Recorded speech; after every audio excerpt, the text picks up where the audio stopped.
ក៏ពួកនឹងសម្អាតទូសបងចង់កដាស់ចង់ហៀសបោមកភ្លាមហ្មងនិយាយទៅចាញ់ហ្មងចូលនិយាយចឹងសួរហ្មងអញ្ចឹងធ្លាប់អត់ពេលនៅផ្ទះបោសម្អាតទូឬក៏សម្អាតផ្ទះភ្លាមមុនសម្អាតអត់អីទេគាត់ណាសម្អាតឲ្យភ្លាមចាប់ដើមកដាស់ហើយហៀសបោមកហ្មងធ្លាប់បងហ្នឹងមកមូលហេតុអីបញ្យល់បានអត់ព្រោះខ្ញុំគិតថាដោយសារតែនៅពេលដែលយើងបោកធូលីហ្នឹងទៅអាធូលីដីហ្នឹងវាចូលទៅក្នុងខ្យល់ឡើងជាមួយខ្យល់ទៅហើយនៅពេលដែលយើងដកដង្ហើមចូលទៅវាធ្វើឲ្យធូលីហ្នឹងវាចូលក្នុងច្រមុះយើងទៅតោងជាមួយនឹងរោមច្រមុះយើងហើយវាធ្វើឲ្យយើងហ្នឹងរមាស់ច្រមុះចង់កដាស់ចេញមកហ្មងអូចាលីនបើសម្រាប់ខ្ញុំគិតថាដោយសារតែធូលីដីហ្នឹងវាចូលទៅក្នុងច្រមុះយើងទៅអញ្ចឹងវាធ្វើឲ្យច្រមុះយើងហ្នឹងហៀសបោចេញមកមែនតើទៅ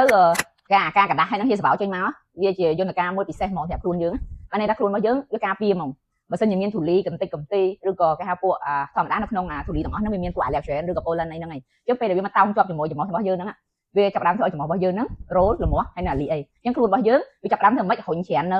កាកសំណល់ឬកំតិចកំទីធូលីអីហ្នឹងចេញមកខាងក្រៅកុំឲ្យចូលទៅក្នុងកុំឲ្យបង្កបញ្ហាធ្ងន់ធ្ងរដល់សុខភាពរបស់យើងអញ្ចឹងអាការដែលវារុញនៅពួកកាកសំណល់អីចេញមកហ្នឹងតាមរយៈការកដាស់ហើយនឹងហៀសបោហ្នឹងអញ្ចឹងកដាស់ហៀសបោមិនមែនធ្វើអាក្រក់សម្រាប់ខ្លួនយើងទេគឺខ្លួនរបស់យើងកំពុងការពារខ្លួនឯងវាបានថាពេលដែលការដាក់ទាំងអស់ហ្នឹងចេញមកវារំខានដល់ការងារប្រចាំថ្ងៃរបស់យើងព្រោះយើងមិនអាចធ្វើបដាហៀសបោបដាហើយ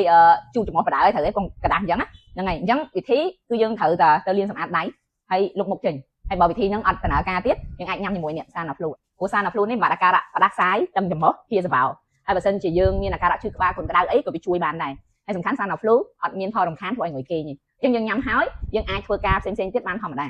ហើយសាណាហ្ហ្លូនៅក្បែរដៃរបស់យើងក៏មានបោះកូនក្មេងដែរគ្រាន់ថាបោះកូនក្មេងគេមានថែមសារធាតុមួយទៀតជួយបាត់ក្អកហើយញ៉ាំបានចាប់ពីក្មេង6ឆ្នាំឡើងទៅអញ្ចឹងសម្រាប់មនុស្សធំគាត់ញ៉ាំសាណាហ្វ្លូប្រភេទគាត់នេះតែវាមានប្រសិទ្ធភាពជួយបាត់អាការៈឈឺក្បាលគ្រុនក្តៅផ្ដាសាយហៀសបោដោយតែបងបានប្រាប់មិញអញ្ចឹងណាហើយសាណាហ្វ្លូអាចរកទិញបានគ្រប់ស្ថាននានាទូទាំងប្រជាជាតិកម្ពុជា